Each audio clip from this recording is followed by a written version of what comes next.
Last week, three neo Nazi men had been charged with terrorism offences after building plans for an attack on Muslims in the UK, planning to kill and torture their victims.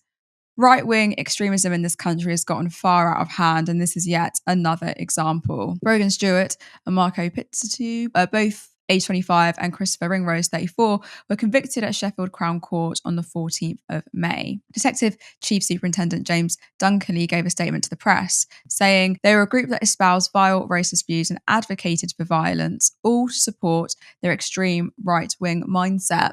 Some of their defense in court was that it was all fantasy or just part of harmless chats. However, all three took real world steps to plan and prepare for carrying out an attack on innocent citizens. The group named themselves Einsatz 14 in their Telegram channel, a reference to the 14 Nazi 14 words, and the Einsatzgruppen, literally deployment groups, the Nazi mobile killing squads used to carry out genocide in Eastern Europe during World War II.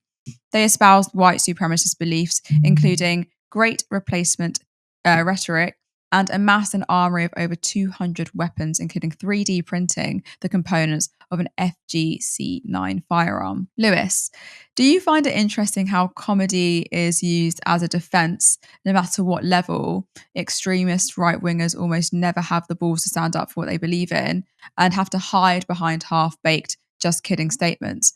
Why are they always joking and memeing instead of just admitting what they actually believe? I feel like it almost ties to the idea of like certain types of men almost not being able to express themselves seriously. And, you need to remember as well, a lot of these people are kind of like taken down this pipeline as well through kind of like jokes and memes. So it kind of comes with like a part of the personality in lots of ways.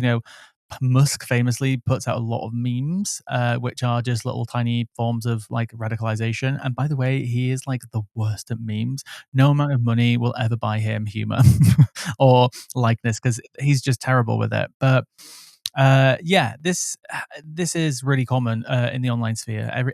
So many things are done through memes in lots of ways. I've seen subreddits being banned for memes in like far right subreddits and hard right subreddits. Because this is how people communicate now in lots of ways. And it's really strange because we, almost like tying to the Gary Lineker story, right? We're talking about a rat emoji, right? It almost ties into the same thing that there are people out there who communicate through emojis, through memes, which weirdly tie into like, bigotry and racism. And I think it's almost like harder for people to understand and track sometimes online, which might be make it more difficult to track these groups. But I almost like appreciate it, and you'll understand this because we spend time online talking to some of these people. I just love it when they're honest with us. Like, don't beat around the bush, babes. Just say what you feel. I hate almost like getting to the point of like 10 minutes of question, and it's kind of like, oh yeah, you think the National Socialist Party was good. Just tell me how you really feel when you first come in, right? Just be open about your thoughts, babes. Don't try and hide it. But then we see like the planning like this not be hidden in these Telegram channels and stuff. So, I mean, how much do you think Islamophobic, anti-Semitic, and xenophobic rhetoric is being normalized by the press and the rise of the new media? I'm glad that we're talking about this, but I still don't feel like the media is painting the right picture of how often these types of things are happening right now. So, what I did earlier when I was doing my research is get up all the incidents that I have found from the last month or so in the UK related to far right extremism. And I would be curious if anybody in the comments, maybe because you guys are so well informed and you keep up with these stories, you might have seen them, but I don't feel like anybody else is really talking about them. So, we can start from the top with my favorite one from the month. 9 arrested over Hitler birthday party in Oldham pub. Man arrested after ITV News investigation exposed white supremacist network. And by the way, again, these are all from the last month. Nottinghamshire man jailed. I love how the police reported this one on the counterterrorism website because you have to go right to the bottom of the article to find out this guy was a former police officer. He had like an arsenal of weapons in his house, quite similar to these three neo-Nazis that we're talking about. And then we have the story on the neo-Nazis, which we just talked about. We had the crossbow incident in Leeds. I feel like that happened and it just died. This was a guy who was driven by extreme misogyny who quoted the Christchurch killer, the mosque attacker, his manifesto. I've noticed, like with some of these cases, there was one more from this month as well, which I missed, which was a guy called Tobias Gleed, 20 years old, also jailed for distributing far right terrorist materials. But again, all these stories have been out for the last month. from some of the places that we've been talking about, the neo-Nazi guys, right? We had the guy from Nottinghamshire, we had the guy from Leeds. I feel like there's almost like this is just from the last month. I'd love to see where these people are rising and kind of associate them with like working class areas, under under resourced, underpoverished, left behind.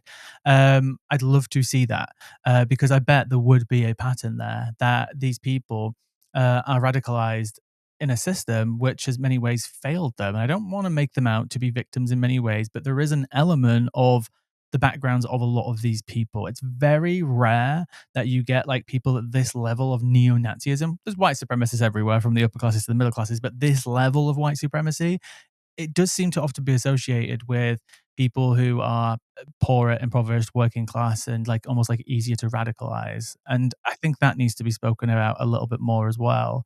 And it doesn't excuse it in any way. I think it's just a interesting anecdotal observation that I've made personally too. No, and it's something that we spoke about on a previous show because I did report on the Otley attack in up in Leeds, and I think Cog and I were unpacking what motivates these people to do what they do, or what motivates them to believe in the things that they believe in. And I don't think we are victimizing them, but they certainly are stuck within within a system where they're victimized by the system. It's kind of like a weird conversation to have, but I think it's one that's mandatory to have, to be honest, because if we can't unpack what motivates them to believe in these things, then there's no way that we can dismantle it. And I want to move towards dismantling it. Support independent media, support social justice that's there on social media. Thank you. Turn left.